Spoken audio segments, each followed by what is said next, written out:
Bonsoir à tous, premier épisode de Le Journée à 20h. Ça y est, on y est, et je crois que mon chat a décidé de s'inviter ce soir pour cet épisode. Écoutez, c'est comme ça.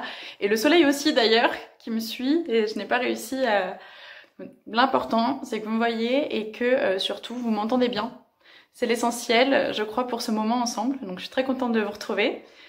On va commencer ce que je vous ai promis, finalement, enfin. Moi, je suis contente de le faire avec vous et de partager les souvenirs et les messages de 3 personnes différentes qui viennent du monde. Ce soir, nous allons commencer avec 2 personnes qui viennent de France. Et ensuite, nous aurons le souvenir et le message d'une personne qui vient de Mexico City, du Mexique. Donc, je ne vais pas, pour cela, citer les prénoms des personnes pour qu'elles restent dans l'anonymat. Je vais donner leur... vous transmettre leurs souvenirs à la première personne afin que chacun se l'approprie.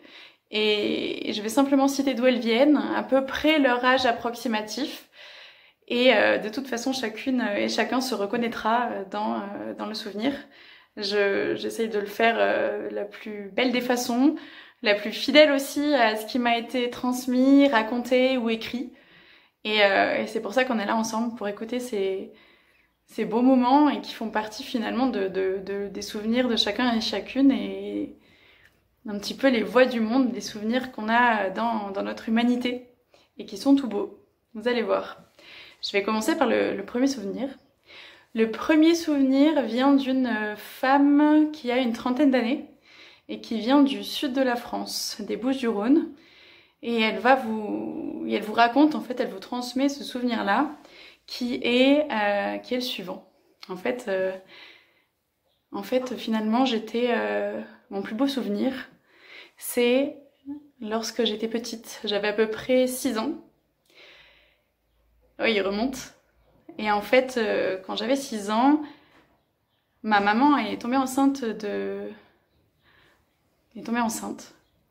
Et à ce moment-là, on est allé, je me souviendrai toujours de ce moment-là qui revient, c'est le premier qui est revenu. On a été avec mes parents chez le gynécologue. Et c'était le rendez-vous gynécologique pour lequel on allait pouvoir savoir le sexe de l'enfant. Et donc moi, j'étais une petite fille de 6 ans et impatiente, et j'étais très très contente d'avoir un frère ou une sœur prochainement. Je l'attendais avec impatience. Donc on était là-bas tous les 3 avec mes parents et je me souviendrai toujours du gynécologue qui passe le gel sur le ventre de maman et qui me demande, en me regardant, si je veux un petit frère ou une petite sœur. C'est quand même une question, on se met un peu de pression là sur le coup, on se dit bon, si je me trompe, qu'est-ce que ça fait, hein? Et en fait, je demande une petite sœur. Et je dis que j'aimerais bien avoir une petite sœur. Et il me regarde, et là, c'est le tchan tchan tchan. Et il me regarde et il me dit, ben, écoute, t'as de la chance parce que c'est vraiment une petite sœur qui vous attend. Et en fait, ce moment était tellement magique. Il a été... Ensuite, on est sortis tous les 3 de la clinique. Et je m'en souviendrai toujours. On était là, dans la rue. Au milieu de la route, tous les 3 en allant vers la voiture, et en fait j'étais au milieu de mes parents, j'avais papa d'un côté et maman de l'autre, et on est partis en sautillant de joie, tous les 3 dans la rue, il n'y avait rien d'autre. C'est comme si dans mon souvenir la rue était déserte, qu'il n'y avait que nous qui comptions, et plus rien d'autre n'existait. C'était sublime, c'était magnifique, c'était un moment de joie intense, on avait tous le sourire aux lèvres, le cœur qui pétillait. Et on sautillait tous les 3 dans la rue comme ça, de joie d'apprendre que prochainement, j'allais avoir une petite sœur. Voici pour le souvenir de cette personne. Et le message qu'elle a à vous transmettre, c'est un message d'Antoine de Saint-Exupéry, le fameux, qui est le suivant: fais de ta vie un rêve, et de ce rêve, une réalité.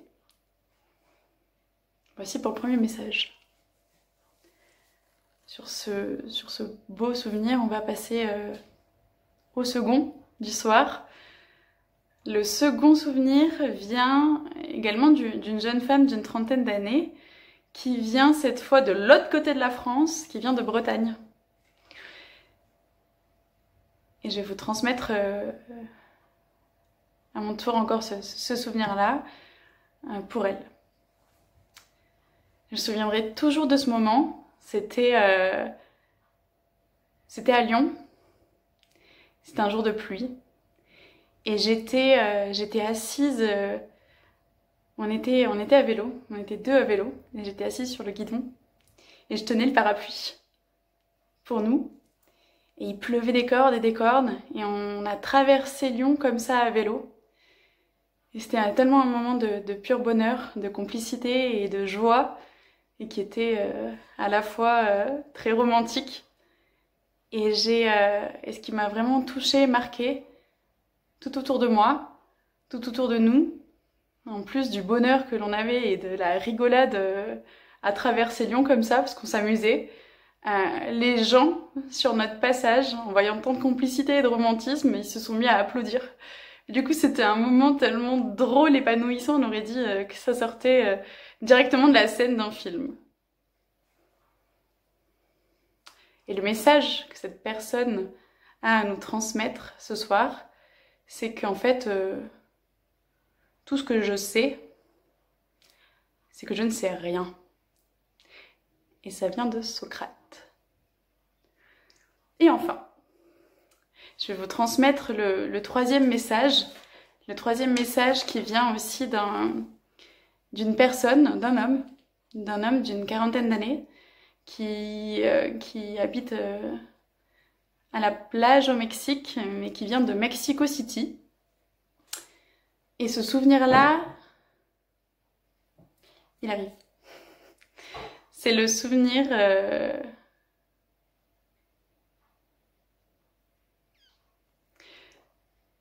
Je me souviendrai toujours, à l'époque, c'était il y a maintenant plus de 15 ans, j'ai toujours rêvé, j'ai toujours été le sauvage de la famille, la personne qui s'échappe, qui fait pas ce qu'on attend spécialement de lui et qui fait ce que son cœur lui indique, la personne libre dans cette famille-là et qui était un peu à contre-courant en fait. Et au tout départ, je suis partie, quand j'étais jeune, je suis partie au Canada. Je suis partie vivre au Canada pour y travailler, pour apprendre, pour voyager, pour gagner de l'argent et aussi pour me former au monde et à la vie, pour vivre tout simplement. Et je suis partie finalement 8 ans au Canada et je revenais au Mexique voir les miens que une fois tous les 2 ans. Et en fait, c'était très peu. Il me manquait énormément et on est très très proches. Et famille et amis, c'était assez difficile de changer de culture, d'être aussi loin, de travailler autant.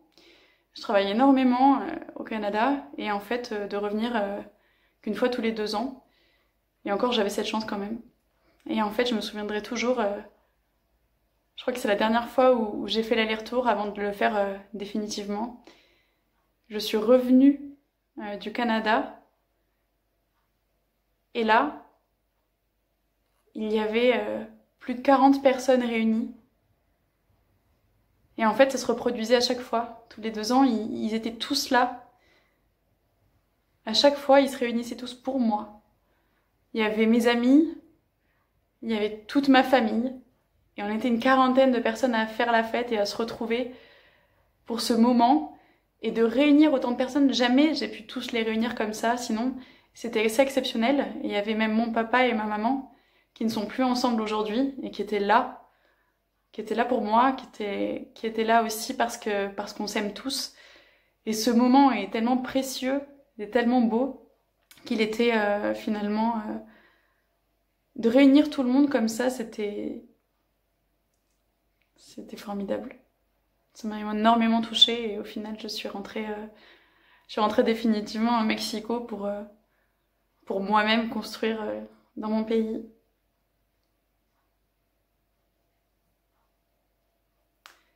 Et le message que je vais vous transmettre, le message de cette personne, il y en a plusieurs en fait. Il y en a un qui termine ce souvenir, qui est en espagnol, lo crees, lo creas, qui veut dire si tu y crois, tu peux le créer finalement. Et que tout ce que tu fais en fait, fais-le avec amour, fais-le avec le cœur. Du moment en fait où tu le fais avec amour, les choses viennent à toi et en même temps tu n'as aucune attente. Et c'est toute une philosophie de vie qui me touche énormément, le fait de ne pas avoir d'attente, le fait de ne pas avoir de jugement et de vivre finalement au présent et avec amour. Dès le moment où tu te lèves le matin, dès le premier bonjour, dès la première bise, la première fois que tu serres la main, chaque petit bout, chaque petite seconde, chaque petit instant que tu vas partager, fais-le pleinement présent et avec amour, avec beaucoup d'amour. Et la phrase qui est marquante ici, c'est vivre et laisser vivre. Surtout, vis ta vie et laisse vivre les autres, la leur, comme ils l'entendent, sans spécialement contrôler. Et ça, c'est de l'amour. Du coup, pour ce soir, on a vu les 3 souvenirs, les 3 messages. Et je vais aussi on va faire un petit récap de tout ça. Parce que ça fait des belles images, des belles idées. Des moments, en fait. On a fait un petit voyage, en fait, ensemble. Et là, le soleil, pile poil à ce moment-là, me dit écoute, c'est la fin. Et oui, allez. On va faire un petit récapitulatif des 3 messages qu'on a entendus aujourd'hui. Le premier était fais de ta vie un rêve et de ce rêve une réalité. Le second, tout ce que je sais, c'est que je ne sais rien. Et enfin,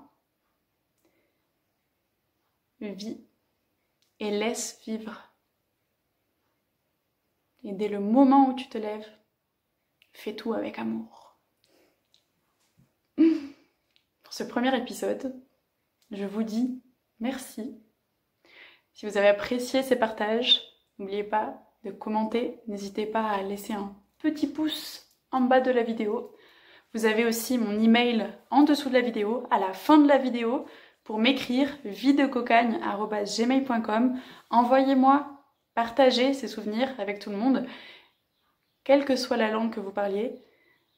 C'est possible, aujourd'hui on a aussi des manières de traduire tout ça, et si c'est en anglais, en espagnol, en français, en portugais, ça sera plus simple pour moi. Alors n'hésitez pas, ce sera un plaisir, et puis je vous retrouve pour le prochain épisode. Je vous embrasse tous, à très vite.